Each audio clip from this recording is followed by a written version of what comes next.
Hello, everyone, and welcome to Monday. It's been a few months. I don't even know anymore. I'm not exactly sure when Mal started playing Red Dead Redemption 2. But tonight, Mal beat Red Dead Redemption 2. So this vlog is going to be divided into two very distinct parts. We're going to do a spoiler-free discussion at the beginning, just kind of getting your general thoughts. And then we'll let folks know where that line ends, and then we'll talk just willy-nilly open about the entire game. So this vlog will contain game spoilers, but you will be adequately warned. However, before we do any of that, tonight was also the conjunction, is that what it's called? I think that's what they were calling it. Where Jupiter and Saturn, do they completely overlap? No. They get really close. Real close. So, I don't necessarily have the camera or the lens for it, but I went outside and attempted to shoot the night sky and tried to get a photo of it. It's hard. Not only do I not have, the exact right stuff for it, but also, I don't think I've ever really tried astrophotography. So this is kind of like my first little foray. I understand how it works conceptually. Yeah. So I was dialing in stuff and then trying to get a photo of it. But it was fun. It was fun. I'm not ready to dive into that world because that's an expensive world for one very specific type of photography. But it's neat. It's very neat. Anyway, let's talk about Red Dead.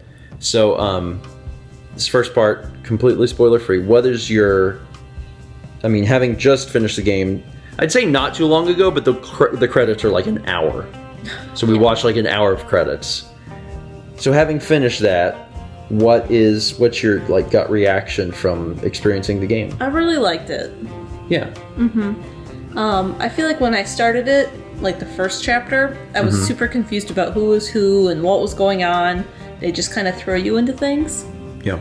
But, over time you start to learn who people are and you become attached to them and there's a story and, I felt obligated to, take care of my horse and brush it and feed it and tell it was a good boy. When, you're okay, boy. Whenever, I felt the same. It's been a little while now since I played it, but, when you first start... Yeah. You are thrust into, here's 20 plus characters and they all have names and they all have personalities and you're like, it feels overwhelming, but gradually I feel like the game's paced really well, where it's giving you missions with each individual person where you get a chance to know them. Well, I think one of the reasons that this game works is it's a long game. It's a really long game. Mal's been playing it for months. But one of the reasons that the game works is that you spend so much time with the characters that you feel like you know them. And any trial or tribulation that they go through you feel connected to. Yeah. And that works because it's a 100-hour game. It would not work as a 90-minute film. It just wouldn't. It wouldn't be the same. It wouldn't be the same effect. But overall, you liked the game. I did. I found the controls a little tricky for myself, and it resulted in some mishaps. But there were some mishaps. There was multiple times that, the controls are complicated in this game. They just are. And it also doesn't help that while playing this, Mal was also playing Breath of the Wild, which is another very similarly structured game, third-person horse riding game. Yeah. And one of the big mechanics that Mal, kept getting wrong and led to the mishaps is that the button to lock on to people and shoot them is the same button to lock onto them and talk to them. The difference is whether or not you are holding a gun.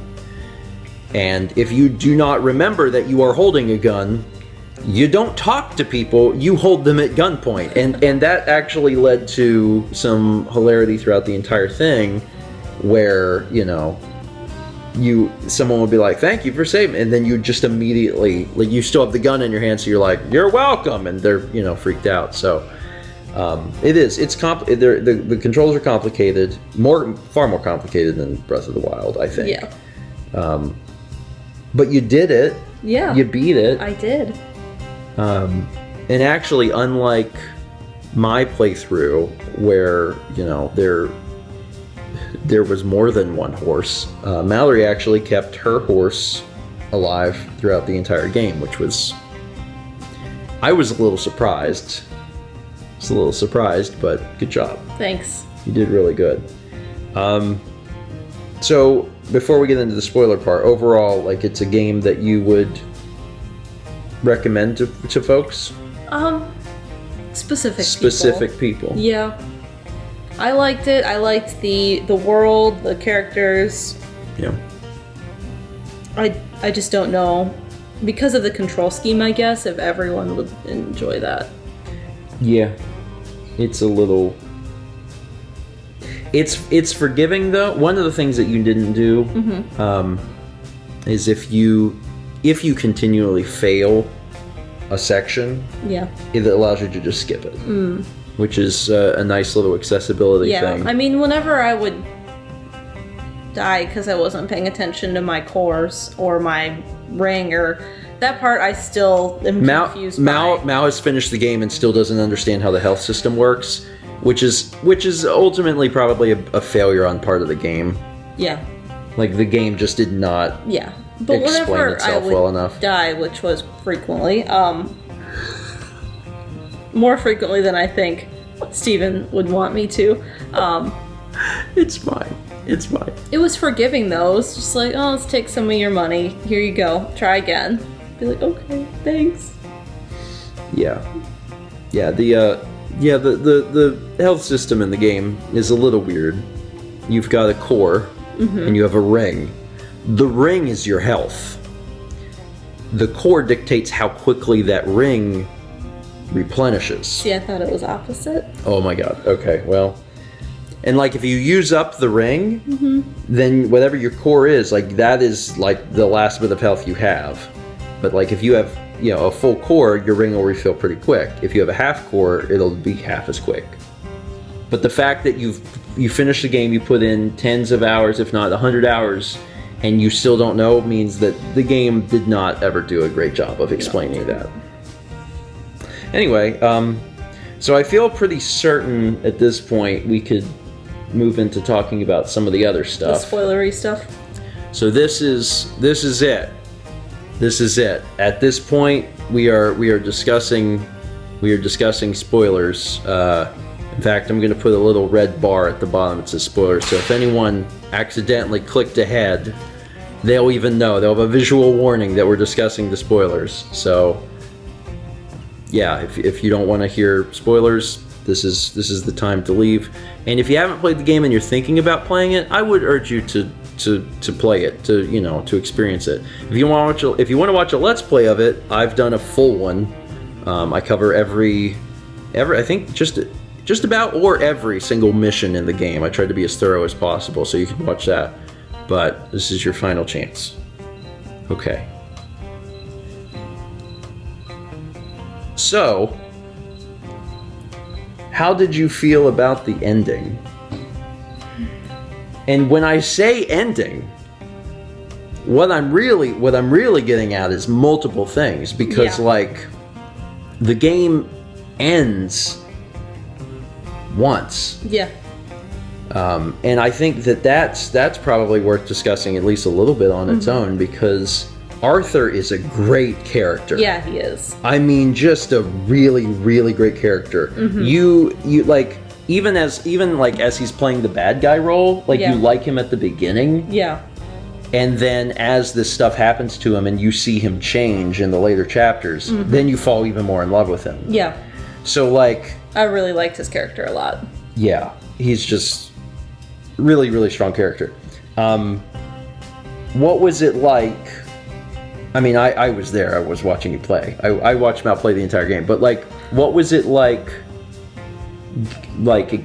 experiencing the realization of getting tuberculosis? That was shocking. Because I didn't see that coming. I didn't know that's what happened. Now, at the beginning, when you start, like, as you were going through the game, did you just assume Arthur would die?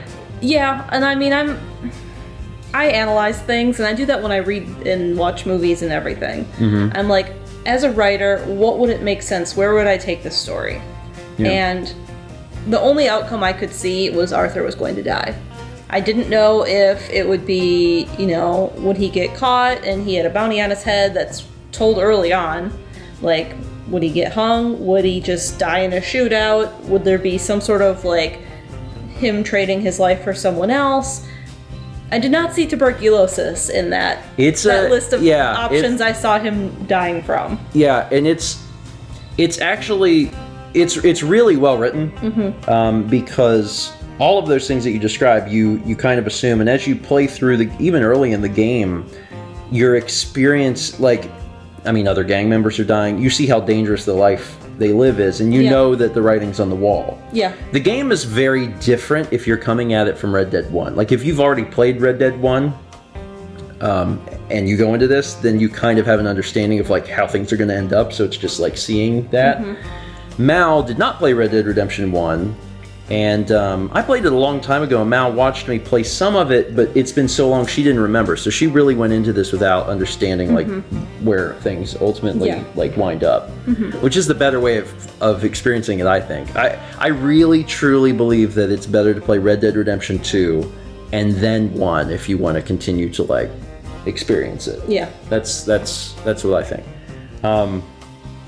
Anyway, yeah, it's so well written because, like, you expect he's going to die in one of these, like, quick, easy ways or whatever. Mm-hmm. And him getting tuberculosis and then having to live with that, knowing he's going to die, is so much better. Out of the diseases that were prevalent in that era, like cholera and lots of them, like, tuberculosis is something that I've been tested for as a teacher. Mm-hmm. So it's something that I know a bit more about than diphtheria or whatever. Yeah. So that was interesting to me, and actually a few years ago there was a scare at it where I taught. So it was kind of something I knew a bit more about. And just to see that, and especially during the year of 2020 where, they're hanging around each other and no one has masks on and Arthur's sick, I'm just... Yeah, and even it's very strange to play this year. Yeah, and that's I felt that too, just watching you play it. It was a really weird year for that. For the exact reason you listed. Mm-hmm. I mean, granted, tuberculosis is in that era, like that, you don't heal from tuberculosis. Yeah, that's basically a death sentence. Mm-hmm. And, like, that was one of the things that when Mal was playing, she said, once it's revealed that Arthur has TB, Mal even said, like, this, this is how he dies. Mm-hmm. I knew he was going to die. This is how he dies, because TB it's a death sentence in 1899 or whatever. Were you expecting, when you're playing that final mission as Arthur, you run up there and you're fighting Micah, what did you expect would happen? Did you expect to... I thought something would be resolved either with him or Dutch. Micah or Dutch. And nothing was. So that was surprising. Yes.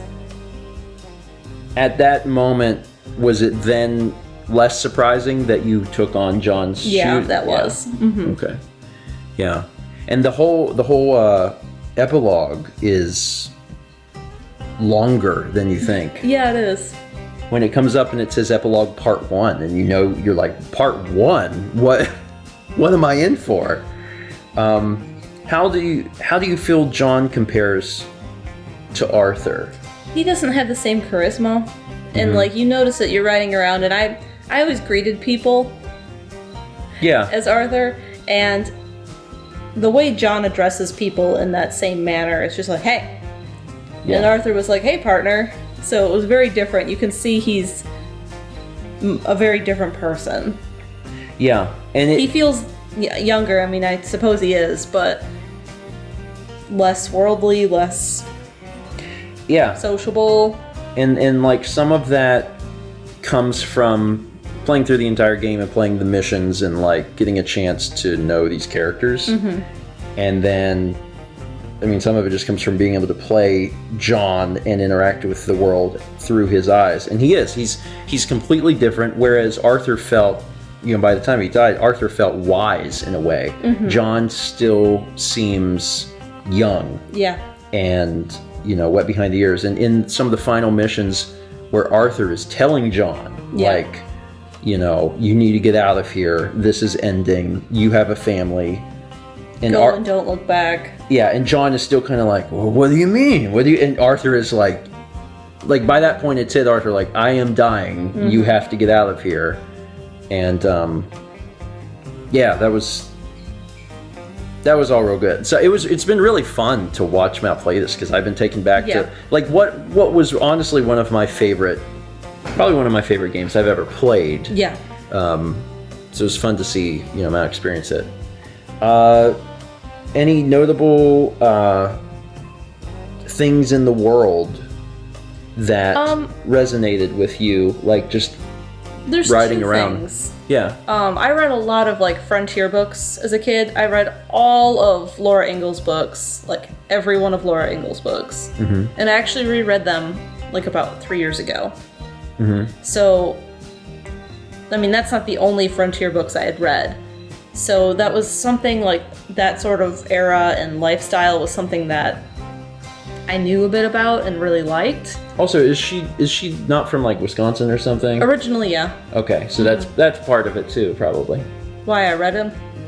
Yeah, is that like... The first book is the only one set in Wisconsin. Oh, okay, well, I didn't know if it was curriculum. It was curriculum, the first one. Okay, well, the first one we had to read for school, and then I continued to read the other 7. Yeah. And like there's other books that are similar in that sort of plot. Anyway, so there was that, but there's the first mission after you save Sean, when you bring him back and there's like the first big party. Yeah. That particularly in 2020 was heart-wrenching to me. Yeah. Because like I miss our friends, and I don't know, I wish we all lived closer and that we could see each other and hang out and have a party. Yeah. And that made me sad. Yeah, I remember you I remember you remarking that. Yeah. How that was one of the first times you said how weird it was for 2020. And of course that changed again whenever Arthur got TB, but yeah, it was yeah, I agree. The party scenes are actually some of in my opinion are some of the best moments in the entire game, and they happen, you know, just a handful of times throughout, but they're really strong, really good, and again draw you into that environment of there's all these characters, you get to know them and you care about them.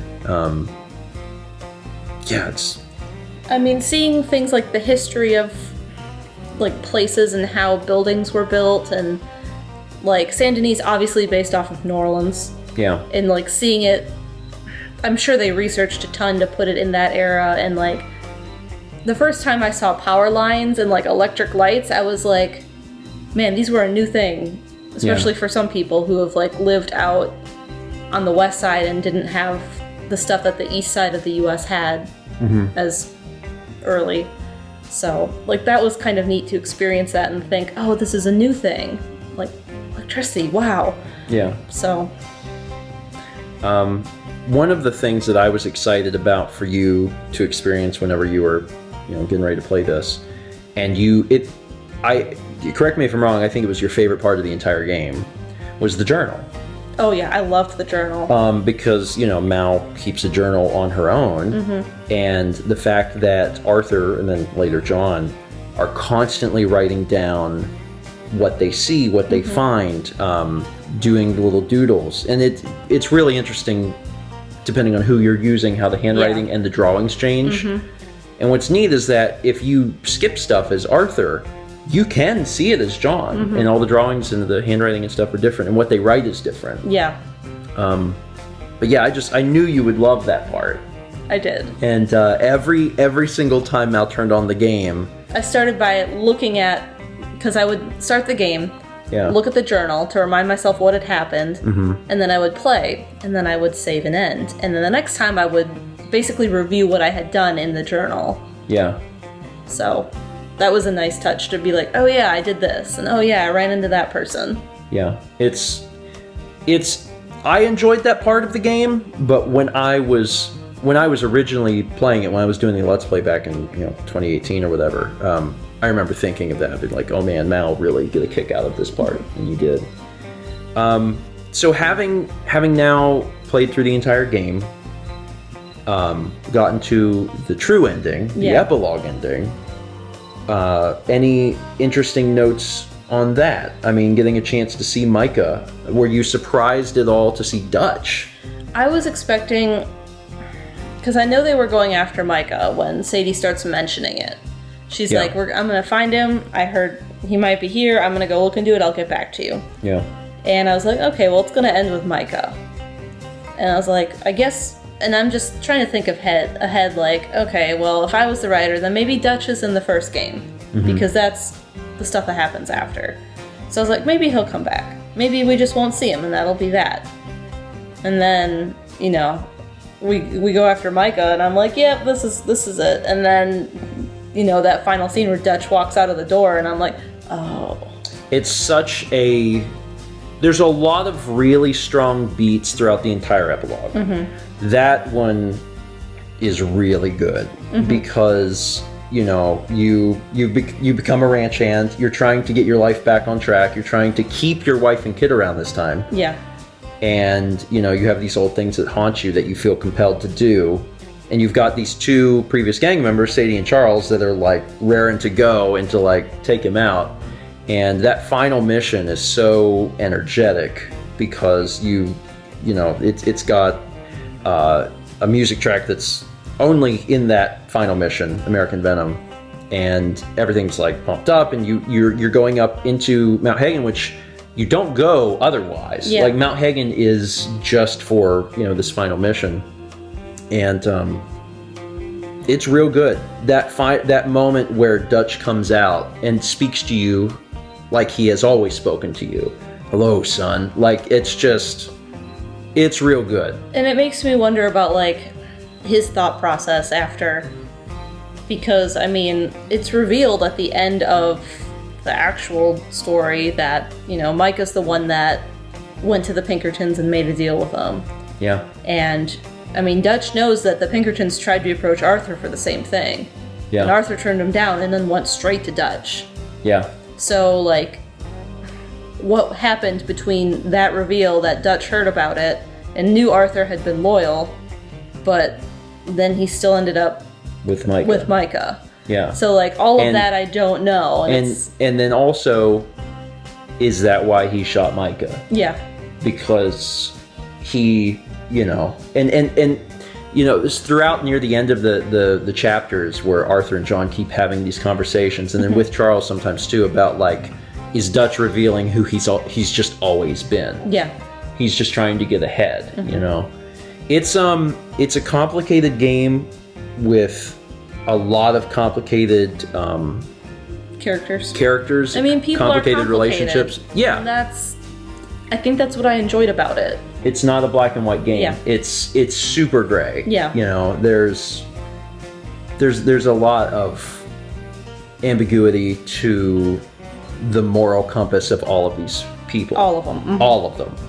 And there are times where, you're doing things and it's a reminder of like, oh, I'm an outlaw. Like when Arthur is beating someone to death, you might like Arthur, but in that moment you're like, you feel disconnected from the character a little bit because you're like, I am part of a gang. Like I'm, doing these things. I mean, even there's little things like with Abigail at the end of the actual story, when she gives that key to Arthur and she goes, I always was a good thief. Yeah. Because that's not something you see. You just see her as like, oh, John's wife and she's taking care of the kid. Mm-hmm. She's not part of missions. She's not doing things. Yeah. But that's kind of the reveal that, oh yeah, she does have that life too. Yep. She's not just there. Yep. There's a reason she got involved in all of this. Yeah. Yeah. Yeah. It's a good game. I'm really glad that you got to play it. Me too. And I wanted to when you played through it, but I know. When the Xbox is in use, it's true. And it's fine. I don't care. I'm more glad that I got to experience it with you. Yeah. And if I had played when you did, I would have finished it much faster. And then you would have had to not watch. Yeah. Because it would have spoiled things. Yeah. So. And, you kept it spoiler-free. I was super worried that you knew any of the information because, And I mean, I knew towards the end, like... Sorry. When it was obvious that Arthur was going to die, that Red Dead 1 was John. I was like, oh yeah, it's John. I remember now. Mm-hmm. So, like, little things like that. And I remember very small parts of Red Dead 1. Like, I remember you were on your horse and you fell into water and drowned. And then you had mentioned, you were like, now you're playing John. Remember, John can't swim. I was like, that's why he drowned when he was playing the first one. And, like... Yep. I don't know much about 1, but, like, sure. I remember that moment because I remember you just being so angry, like, oh my gosh. So, having played Red Dead 2, do you have a desire to play Red Dead 1? Yeah. Just to know what happens? Yeah. Well, we own it. I'm curious who's in it. I'm curious if Sadie's still around, or Uncle, or if Dutch shows up. I don't know. I don't know if it's just something totally different and it's just, like, John and his family. Yeah, so I know what, obviously I know what happens in Red Dead 1. It's been a long time since I played it. When I originally played Red Dead Redemption 1, when I was done with it, I was like, this is one of the best games I've ever played, and it has one of the best endings I have ever played in a game. I loved Red Dead Redemption 1. When I played Red Dead Redemption 2, it elevated everything I felt about the first game. And it was great because they're connected, So if you want to keep playing through this world, fortunately Red Dead 1 is like probably half the length of Red Dead 2, so it's a much shorter experience. It's also a gen older, it's like 10 years older. It's a little janky as a result. It's not janky, but it's not gonna be the exact same experience. But the story is there. Yeah. And you do play as John. So I would love to sit with you again. It would be fun. This is a bit of a long discussion video, but it was fun. I like talking about video games, especially ones that are essentially what I would consider like epics. Yeah. Because this is basically an epic. Yeah. And I'm glad you enjoyed it. It's fun to experience things with you. Anyway, that is it for today. Thank you all so much for watching through all of this. You can talk about, Red Dead Redemption 2 in the comments. If you're gonna talk about like big spoilers, it might be courteous to just put like RDR2 spoilers in all caps, hit return twice, and then say what you're gonna say. I would hope that anyone who was just here for that first little bit would understand that the comments are gonna have some spoilers in it. But in case they wander down there, if they see a few of those, they'll be like, oh yeah, I should probably not wander through here. It's a minefield. But I always love discussing video games. I love sharing video games with folks, which is one of the reasons I love doing Let's Plays. And getting a chance to experience this with you was really wonderful. So, yeah. And there's more for you to experience. Yeah. There's actually, one of the things that was really different from how Mal played the game from when I played is that I was all over the map all the time, throughout the entire game. Mal didn't explore very much, probably because you had asked early on if you could explore at the end. Mm-hmm. Mal had asked me that, and I said yes. And I think that bug got in your head to the point where, Mal would go like from town to town a little bit, but she didn't just like explore the map in chapter 2 like I did. And there's a lot of little things you haven't seen, a lot of like stranger missions and things like that. There's some that are really good and really memorable. Yeah. That I want you to experience. So Mal will probably have a little bit more Red Dead 2 before we possibly go to the first game. But the other thing I'll mention is that throughout Mao's Adventure. We were using the Xbox to capture any hilarity. Some of it was user error, sure, but a lot of it was glitches. There's just some really bizarre glitches. When you have a game this big, it's inevitable. So I'm going to wait to release that until Mao is like 100% done with the game. In case anything else happens. Exactly, but at some point, I'll put that all together, and I'll probably release that over on Steven Plays, but I'll let you know on the vlog when it's ready, and I'll try to make that video as spoiler-free as possible. Okay. I think we're done here. Yeah. Thank you so much for watching, and as always, let's meet back tomorrow, shall we?